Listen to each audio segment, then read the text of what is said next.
Hello friends, welcome back to my channel multi champ. మన multi ఛాంప్లో ఇవాల్టి special చాలా అంటే చాలా రుచికరంగా ఉండే చుక్కకూర పప్పు. అయితే ఈ చుక్కకూర పప్పుని చిన్న చిన్న చిట్కాలు యూస్ చేసి మరింత రుచికరంగా ఎలా తయారు చేసుకోవాలో చూసేద్దామా? మరి ఇంకెందుకు ఆలస్యం, లెట్స్ స్టార్ట్.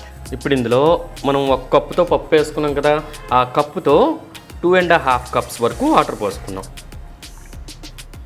ఇలా వాటర్ పోసేసుకున్నాం కదా. ఇప్పుడు బాగా శుభ్రం చేసి పెట్టుకున్న చుక్కకూరని 4 కట్టల వరకు వేసుకున్నాం. ఇప్పుడు ఇందులో ఒక మీడియం సైజు ఉల్లిపాయ తీసుకొని ఈ సైజులో చూసారా, ఈ సైజులో క్యూబ్స్లా తరిగేసుకొని ఈ ఉల్లిపాయ ముక్కలను కూడా వేసుకున్నాం. అదేవిధంగా ఒక పెద్ద సైజు టొమాటో తీసుకొని చిన్న చిన్న ముక్కలుగా తరిగేసుకొని ఒక టొమాటో కూడా వేసుకున్నాం. వాటితో పాటు 1 స్పూన్ వరకు కారం, 1/2 టీ స్పూన్ వరకు పసుపు, 1 టీ స్పూన్ వరకు ఆయిల్. అదేవిధంగా మనం పప్పుకి మంచి టేస్ట్ రావడానికి కాస్తంత చింతపండు, చూసారా మరీ ఎక్కువ కాదండి, కాస్తంత జస్ట్ టేస్ట్కి సరిపడంత ఉప్పు, ఒక 5 వెల్లుల్లి రెబ్బల వరకు వేసుకున్నాం.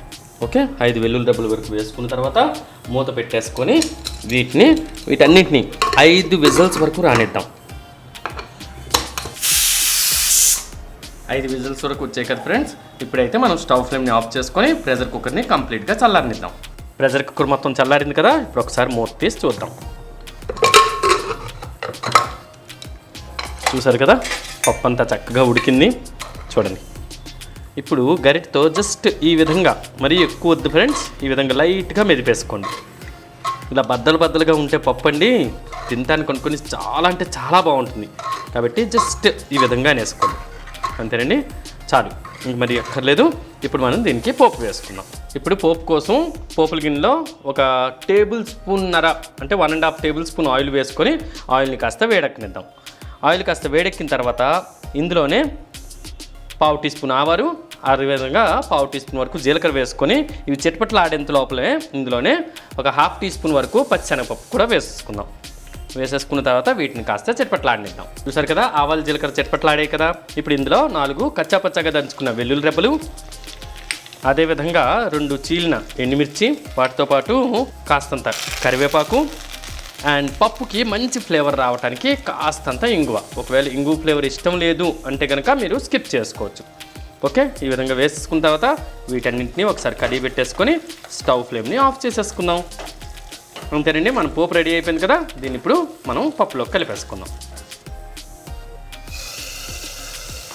ఇలా వేసుకున్న తర్వాత వెంటనే గరిటతోని ఒకసారి బాగా కలిపేసుకొని మూత పెట్టేసుకొని ఒక 10 నిమిషాల పాటు విడిచిపెట్టేసేయండి. అప్పుడు ఏంటంటే పోపు యొక్క ఘాట్ అంతా పప్పుకు చక్కగా పట్టుకొని పప్పు మరింత టేస్టీగా ఉంటుంది. వావ్, చూసారుగా ఫ్రెండ్స్, ఎంతో ఈజీగా చాలా అంటే చాలా రుచికరంగా ఉండే ఈ చుక్కకూర పప్పుని తయారు చేసుకున్నాం కదా. మరి మీరు కూడా తప్పకుండా నా చిట్కాల్ని ఫాలో అవుతూ ఈ చుక్కకూర పప్పుని తయారు చేసుకుని ఇంటిల్లిపాది హ్యాపీగా ఆస్వాదించండి. అలాగే మీకు ఎలా కుదిరిందో, అలాగే మీరు తయారు చేసుకున్న తర్వాత మీకు ఎలా కుదిరిందో కూడా మా కామెంట్ సెక్షన్లో తప్పకుండా తెలియజేయండి.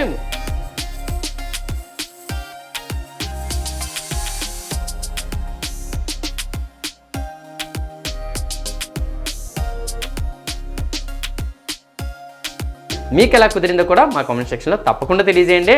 అలాగే నా మరిన్ని ఇంట్రెస్టింగ్ రెసిపీస్ కోసం పక్కనే ఉన్న బెల్ ఐకాన్ని తప్పకుండా ప్రెస్ చేసి ఆల్ అనే సింబల్ని ప్రెస్ చేయడం అసలు మర్చిపోకండి. Thank you friends, bye bye.